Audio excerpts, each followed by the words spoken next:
नीलू, हर साल लाखों स्टूडेंट्स एक ही गलती करते हैं। क्या सर? वो फैक्ट्स रटते हैं लेकिन कहानी नहीं समझते, और यहीं वे रेस में पीछे रह जाते हैं। सही बात है। आज हम टेक्नोलॉजी के उस मंदिर में चलेंगे जहां हर कॉन्सेप्ट एक कहानी है, एक नींव का पत्थर। ये सिर्फ कंप्यूटर की पीढ़ियां नहीं, ये तुम्हारे सपने की सीढ़ियां हैं। चलो पहली सीढ़ी पर कदम रखते हैं। जी सर, मैं तैयार हूँ। अब इस पहली स्लाइड को देखो। जी। स्क्रीन पर देखो। 1940 के पुराने पत्थरों से बनी सीढ़ियां हैं जो आज के प्रेजेंट तक पहुंच रही हैं। हाँ, दिख रहा है। ये सिर्फ सीढ़ियां नहीं, ये टेक्नोलॉजी का सफर है। हर कदम एक नई पीढ़ी, एक नया आविष्कार।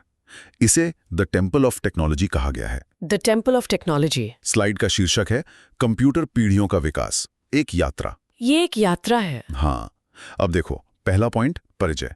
इसका मतलब है कंप्यूटर जनरेशन क्या है। ये टेक्नोलॉजी में समय के साथ हुई तरक्की है। ठीक है। दूसरा है वर्गीकरण। विकास के आधार पर इसे 6 पीढ़ियों में बांटा गया है। 6 पीढ़ियों में। और तीसरा, सबसे जरूरी, परीक्षा महत्व।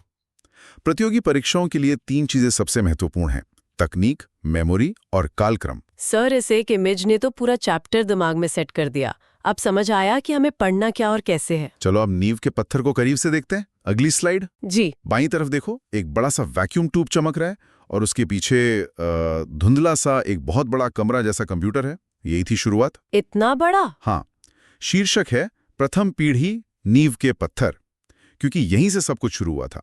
ये वो बुनियाद थी जिस पर आज की डिजिटल दुनिया खड़ी है। नींव के पत्थर। देखो, मुख्य प्रौद्योगिकी थी वैक्यूम ट्यूब। जी। इसकी विशेषता थी कि ये आकार में बहुत बड़े थे और बहुत जल्दी गर्म हो जाते थे। अच्छा। मेमोरी के लिए मैग्नेटिक ड्रम का इस्तेमाल होता था। Magnetic drum. और भाषा थी मशीन भाषा, यानी सिर्फ 0 और 1। कंप्यूटर सिर्फ बाइनरी समझता था। 0 और 1 मतलब बहुत मुश्किल होता होगा। बहुत। गति मिलीसेकंड में मापी जाती थी और काम करने का तरीका था बैच प्रोसेसिंग। मतलब एक कंप्यूटर के लिए पूरा कमरा चाहिए होता था सर, और वो भी इतना गर्म हो जाता था। बिल्कुल। अब देखो क्रांति कैसे हुई। अगली स्लाइड पर चलो। जी सर। यहां देखो, एक छोटे से ट्रांजिस्टर ने वैक्यूम ट्यूब वाले पत्थर को तोड़ दिया है। अरे वाह। ये तस्वीर एक बदलाव की कहानी है, बड़े से छोटे की तरफ एक छलांग। शीर्षक है द्वितीय पीढ़ी। आकार में बदलाव। नाम ही बता रहा है कि सबसे बड़ा बदलाव साइज में आया। आकार में बदलाव। हाँ, मुख्य प्रौद्योगिकी थी ट्रांजिस्टर। जी। बदलाव यह आया कि कंप्यूटर आकार में छोटे और कम गर्म होने लगे। ये तो बहुत बड़ी राहत होगी। बिल्कुल। मेमोरी के लिए मैग्नेटिक कोर और मैग्नेटिक टेप का इस्तेमाल हुआ। भाषा में भी सुधार हुआ। अब असेंबली भाषा का प्रयोग होने लगा, जिसमें कुछ कोड्स थे। अच्छा, 0-1 से बेहतर। हाँ, थोड़ा पेपर। और गति बढ़कर माइक्रोसेकंड हो गई। अच्छा, तो ट्रांजिस्टर्स के आने से ही कंप्यूटर छोटे होने शुरू हुए। ये तो बहुत बड़ा चेंज था सर। बदलाव तो था, लेकिन असली संरचना अब बनेगी। अगली स्लाइड देखो। जी। स्क्रीन पर एक चिप है, लेकिन उसे एक इमारत की तरह बनाया गया है जिसमें खंबे लगे हैं। हाँ, एक आर्किटेक्चर जैसा लग रहा है। सही, ये आर्किटेक्चर है, डिजिटल दुनिया का आर्किटेक्चर। नीचे आर्किटेक्ट का नाम भी लिखा है, जैक किल्बी। Jack Kilby. शीर्षक है तृतीय पीढ़ी संरचना का निर्माण। यहीं पर कंप्यूटर का वो ढांचा तैयार हुआ जिसे आज हम जानते हैं। संरचना का निर्माण। हाँ। मुख्य प्रौद्योगिकी थी इंटीग्रेटेड सर्किट, यानी आईसी। इसके आविष्कारक है जैक किल्बी और रॉबर्ट नॉइस। IC chip. बिल्कुल। सॉफ्टवेयर में ऑपरेटिंग सिस्टम मतलब ओएस को पहली बार पेश किया गया। यहीं से कंप्यूटर असल में यूजर फ्रेंडली बना। ओएस भी इसी पीढ़ी में आया। हाँ, और भाषा अब हाई लेवल हो गई। C++, जावा जैसी भाषाएं आईं। अरे वाह। गति और तेज हुई। अब नैनोसेकंड में काम होने लगा और डिवाइस में कीबोर्ड और मॉनिटर का आगमन हुआ। सर, मतलब ओएस, कीबोर्ड, मॉनिटर सब तीसरी पीढ़ी में आया। ये तो सच में एक पूरी संरचना थी। हाँ, और अब हम उस संरचना के दिल में प्रवेश करेंगे। देखो अगली स्लाइड। जी सर। एक सुंदर से मंडला डिजाइन के बीचों बीच एक इंटेल की चिप रखी है, इंटेल 4004। हाँ, ये तो किसी मंदिर के गर्भगृह जैसा लग रहा है। बिल्कुल, जहां असली शक्ति रखी हो। इसका शीर्षक है चतुर्थ पीढ़ी गर्भगृह, क्योंकि यहीं पर कंप्यूटर की आत्मा यानी माइक्रोप्रोसेसर का जन्म हुआ। गर्भगृह। मुख्य प्रौद्योगिकी थी VLSI, very large scale integration. VLSI। क्रांति हुई इंटेल 4004 के साथ, जो दुनिया का पहला माइक्रोप्रोसेसर था। पहला माइक्रोप्रोसेसर। हाँ, पर्सनल कंप्यूटर यानी पीसी और माउस जैसे उपकरण इसी पीढ़ी में आए। पीसी भी इसी में। इसी में गति अब पिकोसेकंड तक पहुंच गई थी। नेटवर्क में टाइम शेयरिंग और रियल टाइम सिस्टम्स आए और एसक्यूएल, पाइथन, रूबी जैसी भाषाएं विकसित हुई। अरे वाह, पर्सनल कंप्यूटर और पाइथन ये सब चौथी पीढ़ी में ही आ गया था। अब बात करते हैं आज की और आने वाले कल की। अगली स्लाइड। जी। यहाँ 2 तस्वीरें हैं। एक में एक रोबोट का चेहरा है जिसके दिमाग में सर्किट है जो चेतना को दिखाता है। दूसरी तस्वीर में स्मार्ट वॉच, फ्रिज और फोन आपस में जुड़े हैं जो भविष्य की कनेक्टिविटी दिखाते हैं। अच्छा। शीर्षक है पंचम और छठी पीढ़ी, चेतना और भविष्य। एक जो हम जी रहे हैं और एक जो हम जीने वाले हैं। चेतना और भविष्य? हाँ, पहले पंचम पीढ़ी जो 1980 से आज तक है। इसकी तकनीक है ULSI और आर्टिफिशियल इंटेलिजेंस, मतलब AI। विशेषता है KIPS-KVS, यानी निर्णय लेने की क्षमता। भाषाएं हैं प्रोलॉग और लिस्प जो AI के लिए बनी हैं। जी। अब छठी पीढ़ी जो भविष्य है, इसकी तकनीक होगी क्वांटम कंप्यूटर और नैनो टेक्नोलॉजी, और कनेक्टिविटी होगी IoT यानी internet of things. Sir, AI तो हम आज भी इस्तेमाल कर रहे हैं, मतलब हम 5वीं पीढ़ी में जी रहे हैं और छठी पीढ़ी की तैयारी कर रहे हैं। बिल्कुल सही। अब जरा इन पीढ़ियों के मेमोरी के खजाने को देखते हैं। अगली स्लाइड पे चलो। मेमोरी का खजाना? देखो, एक लाइन में 5 अलग-अलग मेमोरी डिवाइस रखे हैं। मैग्नेटिक ड्रम से शुरू होकर SSD तक का सफर। हर डिवाइस अपनी पीढ़ी की कहानी कह रहा है। हाँ, पूरा एवोल्यूशन दिख रहा है। शीर्षक है मेमोरी का खजाना, पीढ़ी अनुसार विकास। जैसे जैसे पीढ़ी बढ़ी, डेटा स्टोर करने का तरीका कैसे बदला, ये स्लाइड वो बताती है। जी। जेन 1 में मैग्नेटिक ड्रम और टेप थे जो सीक्वेंशियल एक्सिस पर चलते थे। ठीक है। जेन 2 में भी यही तकनीक जारी रही।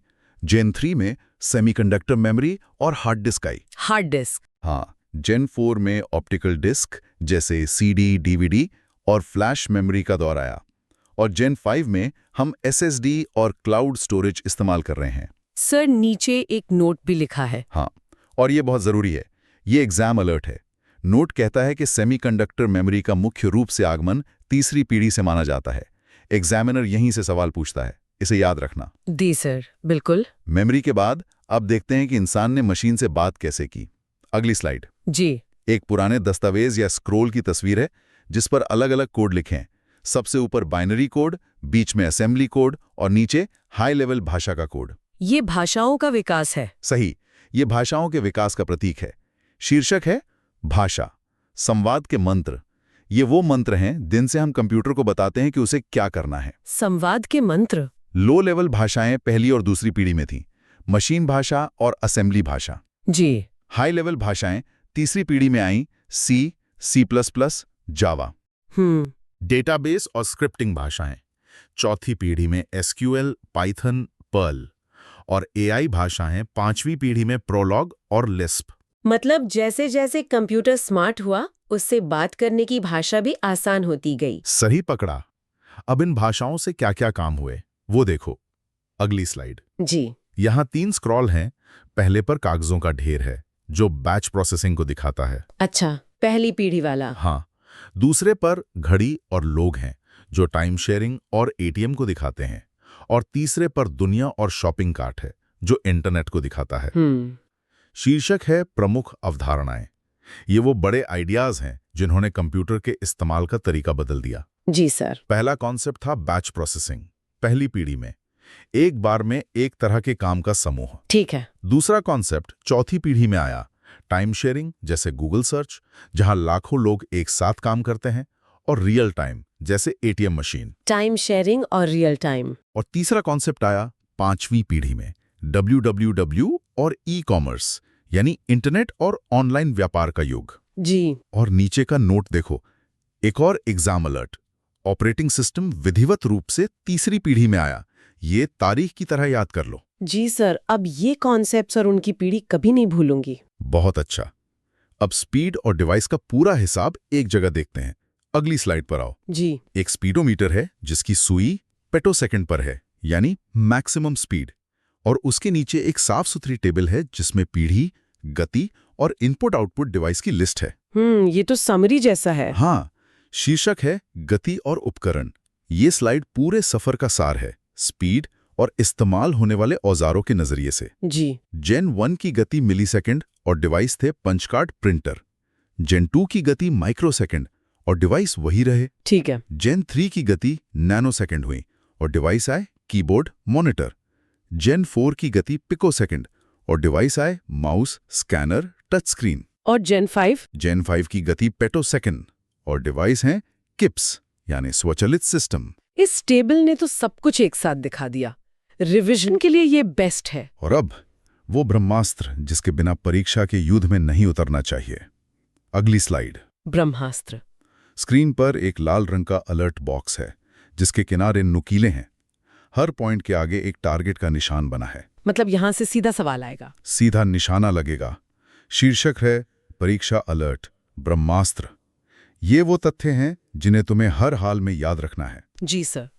पहला टारगेट ENIAC प्रथम पीढ़ी का कंप्यूटर था जिसमें 18,000 वैक्यूम ट्यूब लगे थे। 18,000? दूसरा IC चिप का आविष्कारक जैक किल्बी है और ये सिलिकॉन की बनी होती है।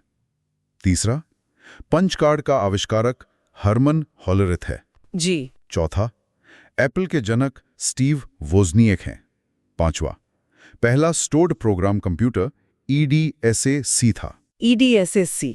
हाँ। और छठा माइक्रोप्रोसेसर चौथी जनरेशन में आया और पहला चिप था इंटेल 4004। नीलू, इस स्लाइड का स्क्रीनशॉट ले लो, यहां से एक सवाल पक्का है। जी सर, ये सारे पॉइंट्स मैंने नोट कर लिए हैं। ये तो सीधे सीधे मार्क्स है। चलो अब इस पूरी यात्रा को एक नजर में समेटते हैं। आखिरी स्लाइड। जी। एक बहुत ही सरल और रंगीन टेबल जिसमें हर पीढ़ी की तकनीक, भाषा और गति एक लाइन में लिखी है। सब कुछ क्रिस्टल क्लियर। हाँ, ये तो बहुत साफ है। शीर्षक है त्वरित रिवीजन, यानी लड़ाई से पहले अपने सारे हथियार एक बार फिर से चेक कर लो। जी सर। पहली पीढ़ी वैक्यूम ट्यूब, मशीन भाषा, मिलीसेकंड। दूसरी पीढ़ी ट्रांजिस्टर, असेंबली, माइक्रोसेकंड। तीसरी पीढ़ी IC chip, high level, nanosecond. चौथी पीढ़ी माइक्रोप्रोसेसर, SQL, पाइथन, पिकोसेकंड। और पांचवी पीढ़ी AI, प्रोलॉग, लिस्प, पेटोसेकंड। और छठी पीढ़ी क्वांटम और IoT। सर, अब पूरा टॉपिक उंगलियों पर याद हो गया है। कोई कंफ्यूजन नहीं बचा। कंफ्यूजन होना भी नहीं चाहिए। नीचे लिखा अंतिम मंत्र पढ़ो, पीढ़ियों का क्रम और तकनीक याद रखो, यही सफलता की कुंजी है। जी। याद रखो नीलू, यह सिर्फ एक टॉपिक नहीं है,